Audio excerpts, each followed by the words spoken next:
I'm totally in love with this dish. It's my go-to recipe in my cookbook, Simmone Logue in the Kitchen. And both my siblings, Andy Logue and Joanna Logue, who sometimes I think are far better cooks than me, they're totally in love with it as well, and we all cook it at least once a week. It's called our Friday Night Tuna Pasta. And why do we call it Friday Night Tuna Pasta? Because it's so easy after such a long week at work, because we're all workaholics, and at play. You can go to your pantry and pretty well get everything you need for this dish right out of there. So let's get cracking.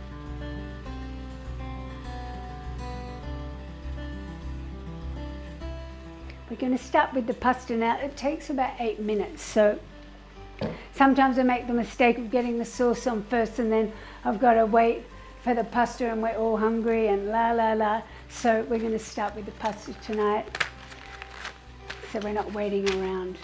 I'm going to do a whole packet, which feeds 4 to 6, but I may not use it all. The chookies love it too.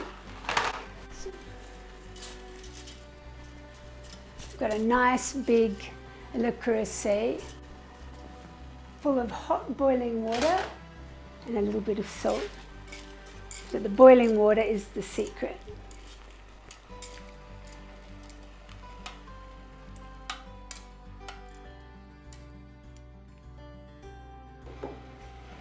And then for the sauce. And look, I like to use a fair bit of oil in this dish. After all, it is Italian. And then 3 cloves of garlic, chopped, just roughly, and 1 onion.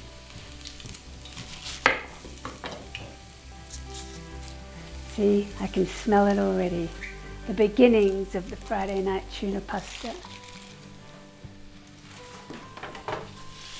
A little shake, a little turn down for a minute. And just roughly chop the onion. And in we go.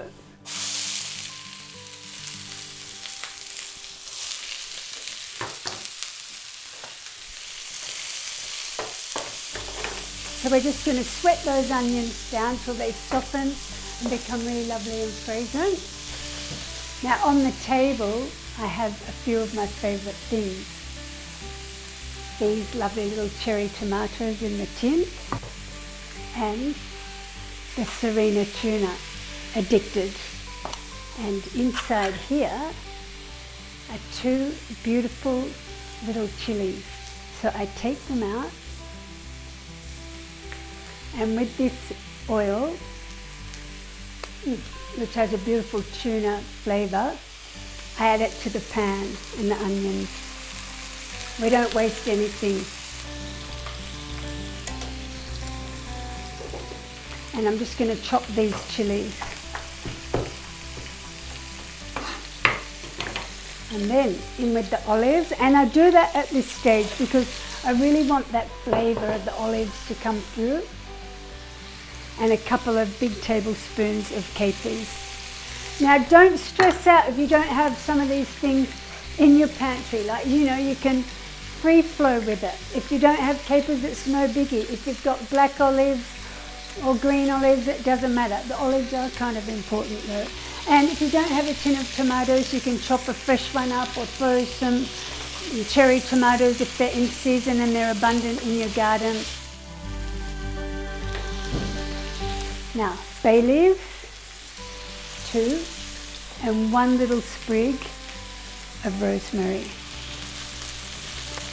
Now I'm going to get on and chop some parsley. I'm going to use some in the dish and save a little bit to sprinkle on the top.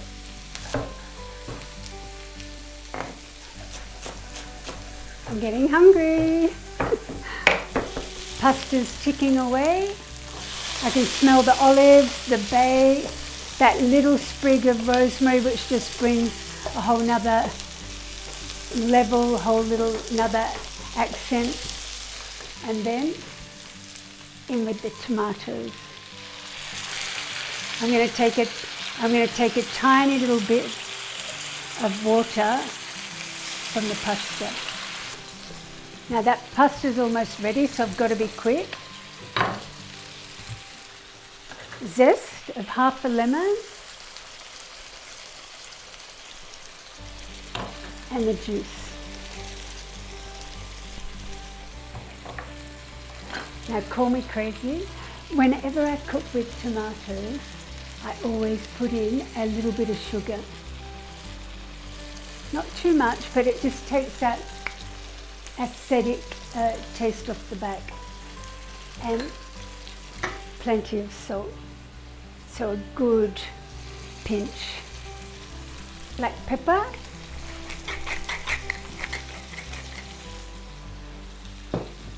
And then a little stir quickly.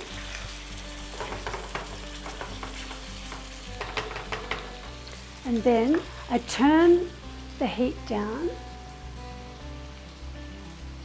and I add the tuna, because I don't want the tuna to be cooking like crazy, and I don't want the tuna to be breaking up too much. I like it to be quite chunky.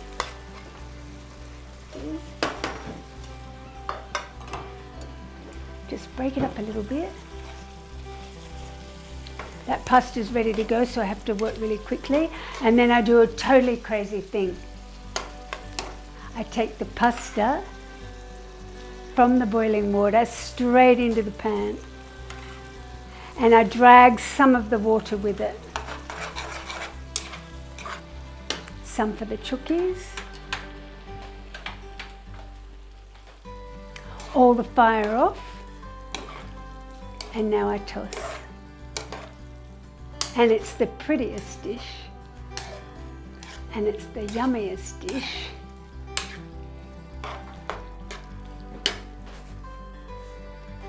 Splash of parsley.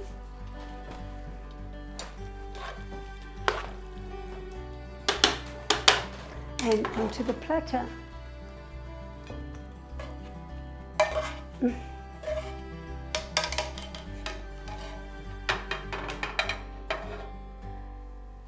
And for the full stop, you can use any soft cheese, labna, parmesan, or even feta cheese.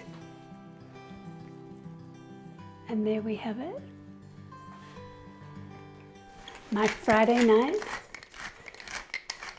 tuna pasta, food from the heart.